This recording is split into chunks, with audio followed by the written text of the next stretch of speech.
তাহলে যে সমস্ত জিনেরা নবী সাল্লাল্লাহু আলাইহি ওয়াসাল্লামের কাছে আসতেন তারা জিন সাহাবী, তারাও সাহাবী, কিন্তু সেই সাহাবীদের তালিকা আমরা জানি না। আমাদের কাছে ওই সাহাবীদের, জিন সাহাবীদের কোনো নামের বর্ণনা, কোনো তালিকা আমাদের কাছে আসে না। আবার বোঝা যায় যেহেতু সাহাবায়ে কেরামের মধ্যে অনেকে মুহাদ্দিস, নবী সাল্লাল্লাহু আলাইহি ওয়াসাল্লামের হাদিস বর্ণনা করেছেন, তাহলে জিনদের মধ্যেও এরকম বড় বড় মুহাদ্দিস সাহাবী আছেন যারা নবী সাল্লাল্লাহু আলাইহি ওয়াসাল্লামের হাদিসগুলো জিনদের কাছে পৌঁছিয়েছেন।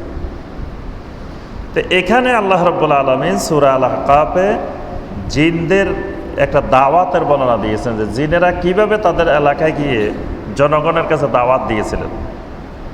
তারা তাদের জনগণকে বলতেছিলেন, ইয়া কাওমানা, হে আমাদের কাওম, হে আমাদের জাতি, আজিবু দাঈ আল্লাহ, আল্লাহর দিকে আহ্বানকারী দাঈর দাওয়াতকে তোমরা গ্রহণ করো।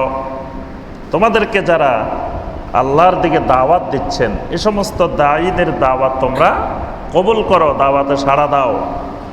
ওয়া আমিনু বিহি, এবং ওই আল্লাহর উপরে তোমরা ঈমান আনো, আল্লাহর একত্ববাদের উপরে, এবং এই দাঈরা যে দাওয়াত দিচ্ছে সে দাওয়াতের উপরে ঈমান আনো। ইয়াগফির লাকুম মিন যুনুবিকুম, আল্লাহ রাব্বুল আলামিন তোমাদের সমস্ত গুনাহগুলোকে মাফ করে দিবেন। সুবহানাল্লাহ, আল্লাহ পাক তোমাদের সব গুনাহগুলো মাফ করে দিবেন। তাহলে ঈমান আনলে ঈমানের 1 নম্বর রেজাল্ট, 1 নম্বর বরকত, যে আল্লাহ রাব্বুল আলামিন সমস্ত গুনাহ মাফ করে দেন। এখানে ঈমান বলতে আল্লাহর তাওহীদ, এই জন্য তাওহীদে এত বরকত। কেউ যদি শিরক মুক্ত হয়ে তাওহীদের ঘোষণা দেয় তা আল্লাহ রাব্বুল আলামিন তার সমস্ত গুনাহ মাফ করে দেন। সুবহানাল্লাহ। এই জন্যই নবী সাল্লাল্লাহু আলাইহি ওয়াসাল্লাম বলছেন, মান কানা আখিরা কালামিহি লা ইলাহা ইল্লাল্লাহ দাখালাল জান্নাহ, যে ব্যক্তির সর্বশেষ কালাম হবে, সর্বশেষ অবস্থান হবে লা ইলাহা ইল্লাল্লাহর উপরে, দাখালাল জান্নাহ, এই লোক জান্নাতে প্রবেশ করবে। সুবহানাল্লাহ। অর্থাৎ লা ইলাহা ইল্লাল্লাহর উপরে অবস্থান মানে তাওহীদের উপরে অবস্থান।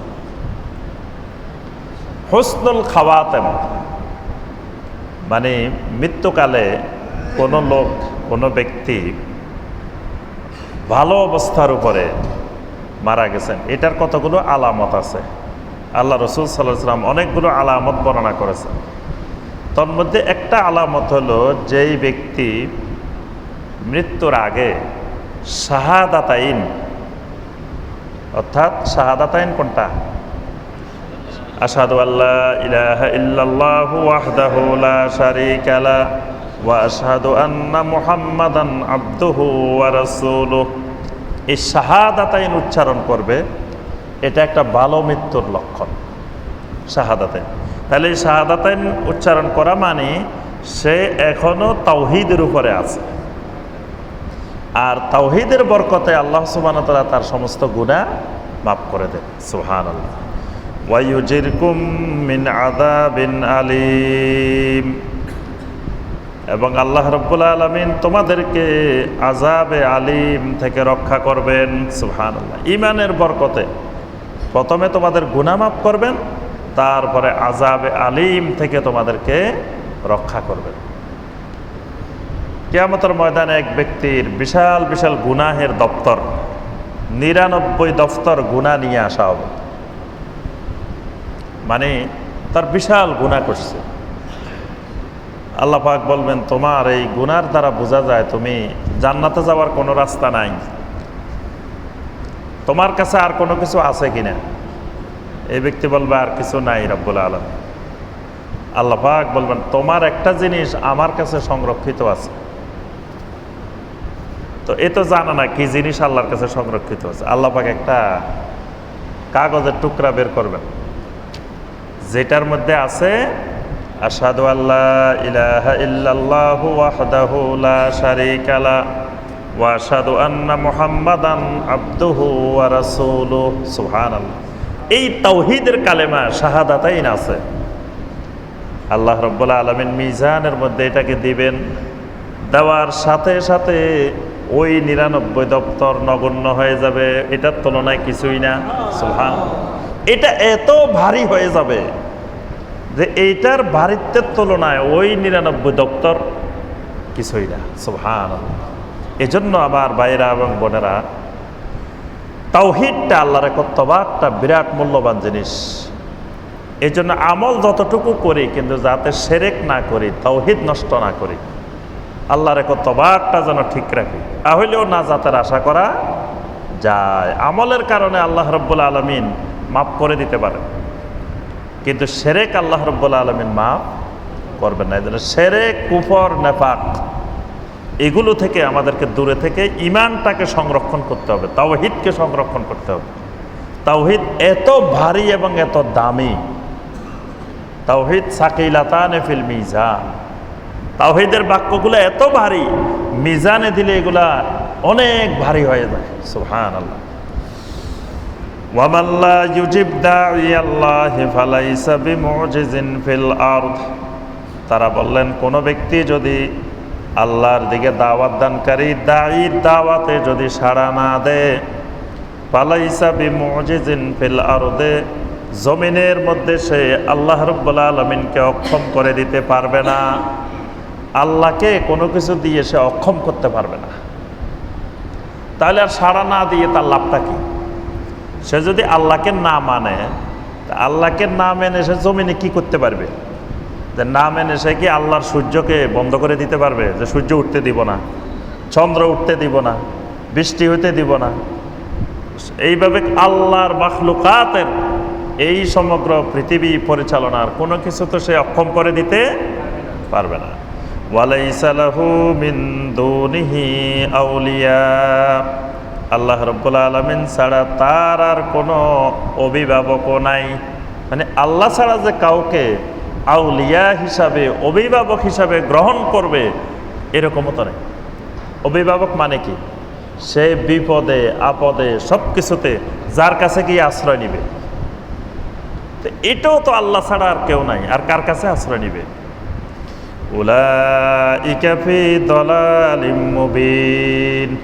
যদি কোনো ব্যক্তি এই আল্লাহর দিকে আহ্বানকারীদের দাওয়াতে সাড়া না দেয়, উলাইকা ফি দালালিম মুবিন, এই সমস্ত মানুষেরা সুস্পষ্ট গুমরাহির মধ্যে আছে। আওয়ালাম ইয়ারাও আন্নাল্লাহাল্লাযী খালাকাস সামাওয়াতি ওয়াল আরদ। যে সমস্ত মানুষ আল্লাহ রাব্বুল আলামিনকে মেনে নেয় না, তাওহীদকে মেনে নেয় না, তারা কি লক্ষ্য করে দেখে না? আন্নাল্লাহাল্লাযী খালাকাস সামাওয়াতি ওয়াল আরদ, আল্লাহ তো তিনি যিনি আসমান এবং জমিনের সব কিছুকে সৃষ্টি করেছেন। ওয়ালাম ইয়া'য়া বিখালকিহিন্না, যিনি এসব কিছু সৃষ্টি করতে গিয়ে ক্লান্ত হন নাই। যে আল্লাহ পাক এগুলা বানাইতে গিয়ে একেবারে কাঠ হয়ে গেছে।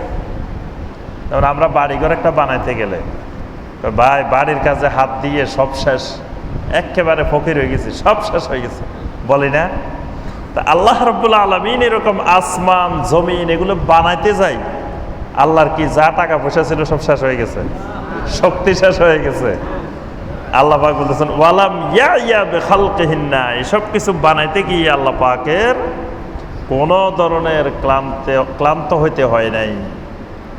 বিকাদিরিন আলা আন ইউহিয়াল মাউতা, যে আল্লাহ রাব্বুল আলামিন আসমান বানিয়েছেন, জমিন বানিয়েছেন এবং এগুলোকে যিনি পরিচালনা করেন, সেই আল্লাহ রাব্বুল আলামিনই আবার মৃতদেরকে, মৃত মানুষকে জীবিত করতে সক্ষম।